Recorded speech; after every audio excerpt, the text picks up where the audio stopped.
12 yanvar 2026-cı ildir. Həftənin bazar ertəsi gündə dəyərli izləyicilər, günlərdir müzakirə olunan bir mövzuya aydınlıq gətirilib. Metroda gerçəkdən də gediş haqqı dəyişəcəkmi?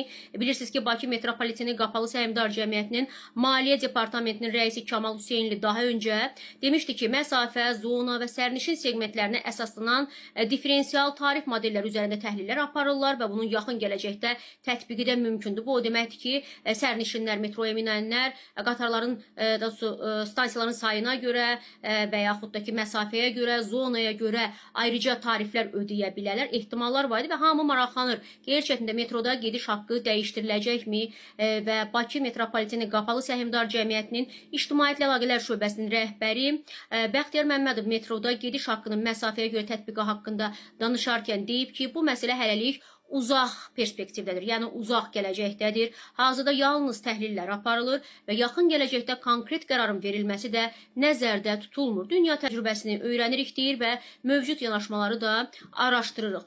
Diferensial ödəniş mexanizmlərinin hər birinin özünə məxsus texniki şərtləri və tələbləri mövcuddur deyib, hansı mexanizmə üstünlük veriləcəyinə dair isə danışmaq üçün hələ tezdir. Yəni hələ qərar qəbul olunmayıb, amma müzakirələr gedir deyir. Amma biz isə Azərbaycanda yaşayırıq və bilirik ki, adətən qərarları belə deyək də öncə cəmiyyətə, onun beyninə bu ehtimalları rüşeym kimi atırlar. İnsanlar bunu artıq beyinlərində demək mümkünlüyü barədə düşünürlər. Arxasınca isə qərarlar verilir. Çünki bu eldində desək durduğu yerdə çıxmayıb ortaya. Məsafə, zona və sərnişin segmentlərinə əsaslanan diferensial tarif modelləri. Bunun tərcüməsi odur ki, sərnişinin neçə stansiyaya getməsindən, sərnişinin hansı zonada minməsindən, sərnişinin ümumi belə deyək də vəziyyətdən asılı olaraq da tariflər müəyyənləşəcək və bu da dolayısıyla həm də qiymət artımı anlamına gələcək kimi görünür. İnşallah ki, baş tutmaz və çox uzaq bir gələcəkdə olar. Amma bütün hallarda bu müzakirələrin getdiyini də sizin nəzərinizə çatdırmaq istədim, dəyərli izləyicilər.